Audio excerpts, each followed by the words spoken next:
اقبال صاحب سے درخواست کرتا ہوں کہ یہ آپ کو بہت ہی نقشل میں بتائیں گے کہ کشمیر میں مسلم چیریٹی کیا ہے۔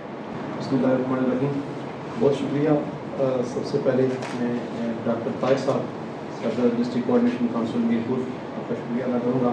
بہت شارٹ نوٹس میں ہم نے آج کی اس کوشش کا اہتمام کیا، اس میں اس طرح خاطر خواہ انتظامات نہیں کر سکے، اس پہ بھی میں معذرت خواہ ہوں، چونکہ بہت شارٹ نوٹس میں ہمارے عرفان راجپوت صاحب director international programme and policy, major Zubair Shah صاحب ڈائریکٹر پروگرام پاکستان، اچانک پاکستان کا ایک ٹور تھا، اس دوران یہ طے پایا کہ اپنے میرپور ڈویژن کے جتنے بھی NGOs ہیں ان کے ساتھ ایک نشست کی جائے۔ سب سے پہلے مسلم چیریٹی کا میں تعارف کروانا چاہوں گا آزاد کشمیر کے حوالے سے۔ 2005 میں مسلم چیریٹی نے آزاد کشمیر میں زلزلے کے دوران کام سٹارٹ کیا۔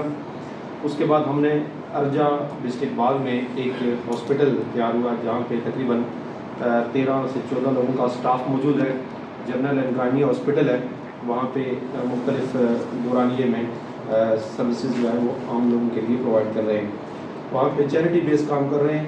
یعنی آج کل پورے ملک میں ہمارا ایک رواج ہے کہ ہیلتھ سیکٹر کو ایز اے بزنس کے طور پر لیا جاتا ہے، اور اسپیشلی یہ جو پیشنٹ ہوتا ہے پیشنٹ کو لیا جاتا ہے ایز اے کسٹمر لیا جاتا ہے، لیکن ہم نے تھوڑا سا اس سے ہٹ کر اس سارے سسٹم سے ہٹ کر چیریٹی بیس پہ لوگوں کو اکاموڈیٹ کرنا شروع کیا۔ شروع میں ہم نے ٹوٹلی فری سروسز دی، بعد میں چونکہ ناگزیر حالات کے پیش نظر چونکہ ہمارا ٹیمپو بھی یہی ہے کہ ٹوٹلی فری سروسز دیں، مینٹلی لوگ سیٹسفائی نہیں ہوتے، اس لیے روٹین کی چند چیزیں کچھ ہم نے وہاں پہ چارجز رکھ کے لوگوں کو سروسز دے رہے ہیں۔ اس کے علاوہ فری کیمپس بھی ہم نے مختلف جگہوں پہ ہیلتھ سیکٹر پہ کروائے ہیں۔ اس سے ہٹ کر ہماری 3 ایمبولینسز جو ہیں وہ چل رہی ہیں آزاد کشمیر میں۔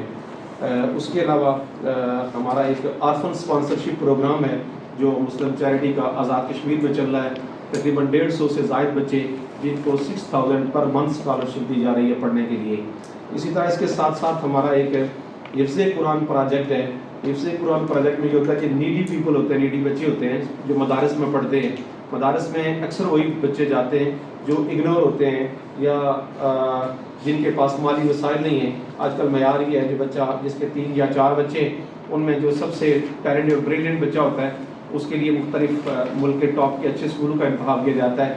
ملک کا المیہ یہی ہے کہ ان بچوں کا انتخاب مدارس کے لیے کیا جاتا ہے کہ جو یا تو مالی لحاظ سے فائنینشلی بہت کمزور ہوتے ہیں کسی نہ کسی اعتبار سے، تو ان کو مسلم چیریٹی نے اکوموڈیٹ کیا ہے۔ 6000 پر منتھ اسکالرشپ ان کے لیے بھی مسلم چیریٹی آزاد کشمیر مختلف اضلاع میں دے رہی ہے۔ اس کے علاوہ اسمال بزنس پروجیکٹ ہے، یہ ایک روٹین بن چکی ہے اور تمام لوگ NGOs کے نمائندگان بیٹھے ہیں کہ بالخصوص زلزلے کے بعد ہر سال یا سال میں کئی مرتبہ لوگ راشن دے کر بس وہ اپنا حق ادا کر لیتے ہیں، لیکن مسلم چیریٹی نے مستقل بنیادوں پہ کام کرنے کے لیے ایک سسٹم شروع کیا کہ چھوٹے چھوٹے پروجیکٹ ان کو بزنس ایڈجسٹ کر کے دے رہے ہیں، 50,000 سے لے کے 1.5 لاکھ 2 لاکھ تک بھی ان کو یہ زکوٰۃ فنڈ میں اور اس سے ہٹ کر بھی ان کو اکوموڈیٹ کیا جائے، چھوٹے چھوٹے کاروبار ایڈجسٹ کر کے دے رہے ہیں تاکہ وہ آئندہ سال لینے والوں کی فہرست میں نہ ہوں بلکہ دینے والوں کی فہرست میں آ جائیں اور معاشرے سے بوجھ کم ہو جائے۔ یہ ایک اسمال بزنس پروجیکٹ ہے جو آزاد کشمیر میں اس کا آغاز کیا گیا ہے۔ اس کے علاوہ ہمارا آزاد کشمیر سیزنل پروجیکٹ ہے، قربانی کے موقع پر قربانی دی جاتی ہے اور ان علاقوں کو مختص کیا جاتا ہے جہاں پہ کم سے کم مقدار میں قربانی کی جاتی ہے یا بالکل نہ ہونے کے برابر کی جاتی ہے، ان علاقوں کا انتخاب کیا جاتا ہے اور ان علاقوں میں قربانی کی جاتی ہے۔ اس کے علاوہ ہمارا رمضان فوڈ ڈسٹریبیوشن پروجیکٹ ہوتا ہے، ہر سال رمضان میں نادار اور مستحق لوگوں کے لیے مختلف علاقہ جات میں ہم رمضان فوڈ کا اہتمام کرتے ہیں۔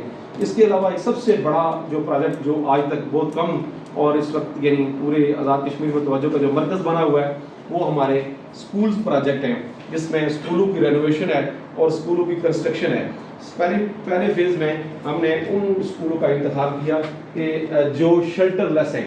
آزاد کشمیر میں بے تحاشا ایسی جگہ موجود ہے کہ جہاں بچے درختوں کے نیچے بیٹھ کر تعلیم و تعلم کا سلسلہ جاری رکھے ہوئے ہیں، تو ان کے لیے ہم نے اسکولز کا اہتمام کیا ہے۔ یہ پچھلے 3-4 ماہ میں ہم نے 12 اسکول تیار کیے اور 14 اسکول ہمارے ابھی وہ پروسیس میں ہیں جن کو ہم قریب 3 کسی وقت میں سٹارٹ کرنے جا رہے ہیں۔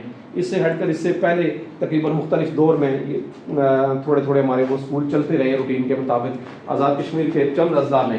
ابھی یہ سارے کے سارے اضلاع کو ہم نے اس کام کا آغاز ہم نے آگے بڑھایا ہے۔ اس کے بعد ہمارا مساجد کا ہے.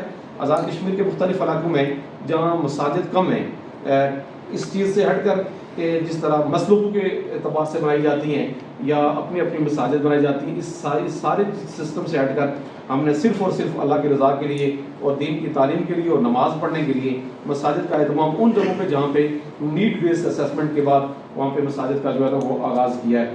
تو یہ اس کے علاوہ چھوٹے چھوٹے سیزنل پروجیکٹ جو آتے رہتے ہیں اس حساب سے وہ چلتا رہتا ہے. یہ وہ پروجیکٹ جو مستقل بیس پہ آزاد کشمیر میں چل رہے ہیں. میں شکریہ ادا کرتا ہوں تمام پارٹیسپینٹ کا جو دور دراز سے تشریف لائے. اللہ تعالیٰ آپ کو اپنی عزت مانگے. بہت